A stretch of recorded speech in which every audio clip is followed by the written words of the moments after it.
Hello, this is Anastasia Battle with the LaRouche organization. I'm filling in for Harley Schlanger. This is the daily update of October 5th, 2023. And today, I really want to impress upon you the need to take action now. We are coming down to the wire. There are huge things breaking right now, but there's also a massive escalation into nuclear war.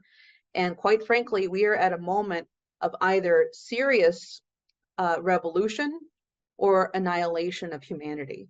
And I want to highlight a few things, and I'll make sure to put a leaflet here at the bottom for you to get to your congressman, for you to read, for you to distribute. We're going to be doing this all across the country in the United States. If you know anybody in the United States, get them to call their congressman to stop the weapons and money to Ukraine. So we're going to have a mass mobilization on this. But let me highlight a few things because, as I was saying, yes, there is this mass escalation, and there's also massive fissures that are happening in the world right now. And really, it goes back to this BRICS process where you have nations around the world, developing countries who are saying, enough. We want to end imperialism. We want to develop. We want to stop fighting amongst each other and continuing a geopolitical game that wants to end the world. And that's what you've seen at the UN. That's what we were getting reports on at the UN. This is what we're seeing now taking shape in the world overall, and the potential for an actual change in relationships among countries. So coming off of that, you had the breakdown in Canada, which I'm sure many of you are aware of, where the Canadian Parliament honored a Ukrainian Nazi, honored a Nazi who killed Poles, who was a literal SS Nazi, and they threw the Speaker of the Parliament, communications director, or whatever his name was, under the bus. It's like, oh, we didn't know who he was. Da, da, da, da, da. It's like, give me a break. Come on. So this whole thing has been exposed, and the outcry that's coming out of it is wonderful, is great. People are saying enough. Why are we supporting Nazis? Come on.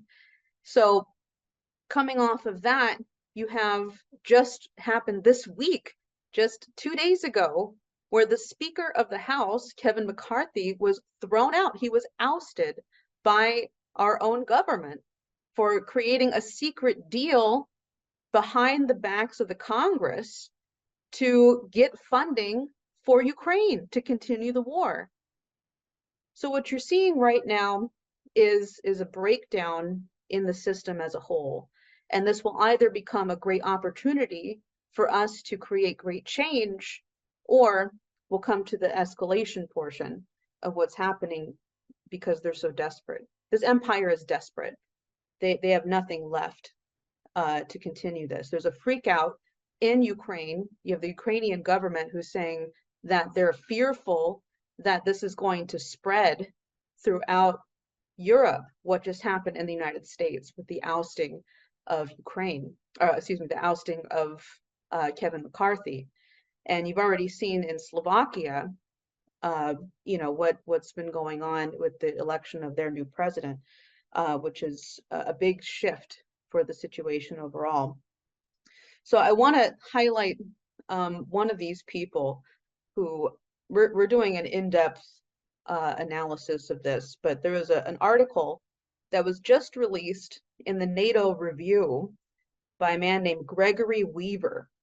And he's a retired member of the U.S. Senior Executive Service, served on the Joint Chiefs Staff.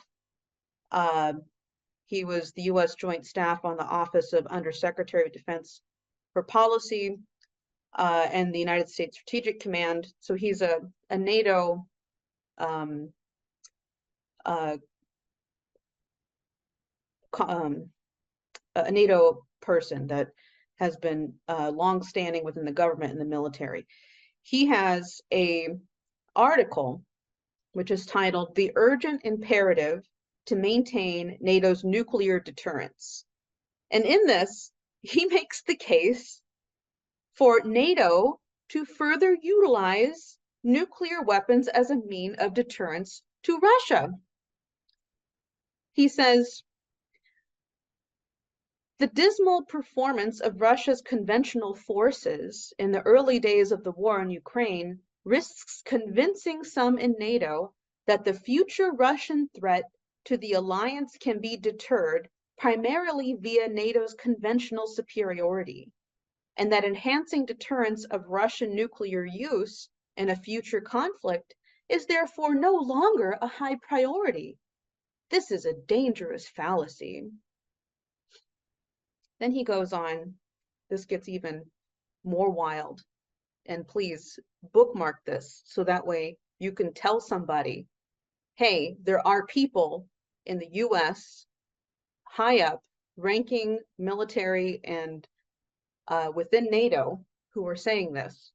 He says, there is a tendency among some in the West to make a perilously flawed assumption that deterrence of nuclear use is unlikely to fail because if nuclear weapons are used at all, in any number or yield, and for any purpose, the war will rapidly escalate out of control to a catastrophic large-scale exchange almost automatically. It is, of course, possible that limited nuclear use could lead to uncontrolled escalation, but it is by no means certain and may not even be likely. This flawed assumption may lead to a flawed prescription to rely primarily on the threat of uncontrolled nuclear escalation to deter Russian nuclear use at any level, ignoring Russia's strategy, the array of nuclear capabilities that enable it, and the robust stability of central deterrence of large-scale Russia-US homeland nuclear strikes.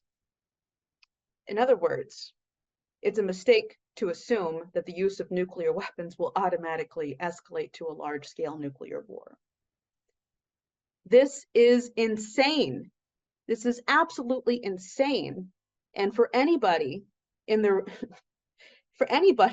any position of power to be coming out and saying this, there are more other US officials who have been saying this, that we could in fact win a limited nuclear war against Russia.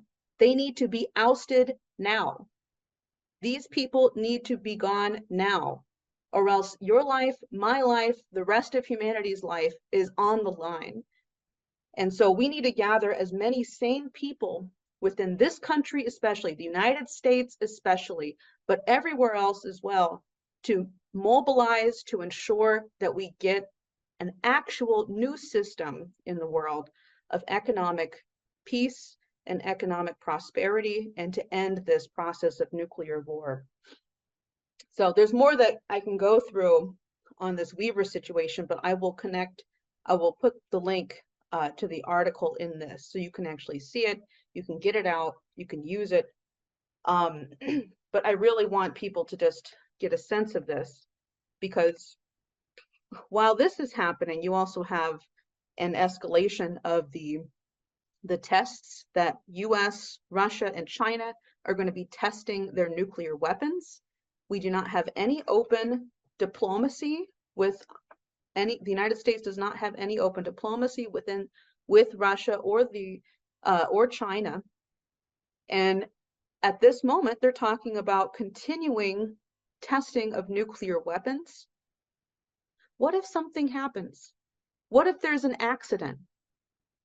What if, this has happened in history where, fortunately enough, under saner circumstances, when one nation saw what could have been a nuclear strike, and they said, well, it doesn't make sense for us to strike against the United States because we're not really at war with them. We're not in a conflict with them. Why would they be sending nuclear warheads at us? And it turns out it was a flock of birds, right? These kinds of things that are accidents when, notifications and alarms start to go off on nations. Could you say that now? Could a country honestly look at the United States or any other country of NATO and say, hey, that flock of birds, that's a flock of birds and not a nuclear warhead? I don't think so. I don't think that nations would be seeing that right now. So on top of this, with these testing discussion that's going on, you have the Lithuanian foreign minister in Warsaw just the other day came out saying, this was the Warsaw Security Forum, and they're saying that NATO should extend their nuclear umbrella over Ukraine. So this is just an added on to this escalation. They cannot win this war. This war has nothing to do with Ukraine. It doesn't even have anything to do with Russia per se, and nothing against Russia. But what this is it has to do with a new system which has emerged. It's the BRICS system. This is the non-aligned movement. This is developing countries, Africa, South America, Asia, Eurasia, nations that are saying we are done with this imperialistic outlook. We have to create something new. We're going to create a new currency. We're going to create a new banking system. We're going to include everyone in this process, which I don't know if you're aware of this, but the United States has been offered to join the Belt and Road Initiative. They've been offered that they're open to join the BRICS process. And as far as I know, that offer still stands. See, countries remember that the United States used to uphold their anti-imperialistic outlook. And it is our job in this country and our friends in other countries to ensure that we uphold that history. We are not a bad nation. Our people are not bad people. As kicked around and perhaps demoralized as many of them have been, now is not the time to dwell on that. Now is the time to pick yourself up and let's organize and mobilize for victory now. You have an opening, people have boiled over, and we have the potential right now to change the world. This whole election process in the United States, we can intervene on this. We can ensure that we actually get a sane idea coming out of this. This is creating a lot of excitement within the rest of the world. Let's use this time right now while you have this overthrow, this ousting of Kevin McCarthy, and this excitement to change something, to end this war now. Start getting peace negotiations. Start getting real diplomacy, because this is not going to end. It will not. This will not end. They do not want the war to end. NATO, the United States, the British Empire does not want this war to end. This is going to come down to you. What are you going to do? So organize with us. Organize with the LaRouche movement. We'll give you some material. I'll place a bunch of these things in the comment section down below or in the description section, and respond back to us. Let us know how it went. We're going to be having a large public meeting of the International Peace Coalition, which Helga Sepp-LaRouche initiated with a number of us. I'm the moderator of that. If you're interested, if you're a member of an organization and you'd like to participate in that, please let me know. Write into us. Say, I would like to join your meeting of the International Peace Coalition. This is the organization that created the Humanity for Peace demonstration, which was the international rally flagshipped at the UN, 28 sister rallies in 14 different countries. Absolutely beautiful and amazing. We had a wonderful lineup of speakers. So I like to leave it there. I'll list a number of things down below, but mobilize with us and have a lot of fun doing it. So thank you for watching. Continue to report in, and please become a member of the LaRouche movement. Have fun. Bye. Hello, thanks for watching. Be sure to like, subscribe, and hit the notification bell so you don't miss any of our videos. Support our independence to produce videos like these. Become a member of the LaRouche organization at thelarouche.org/member. By becoming a member for $25 or more, you'll get special access to the EIR Alert Daily Briefing and Weekly Magazine, which is what I read to stay on top of things.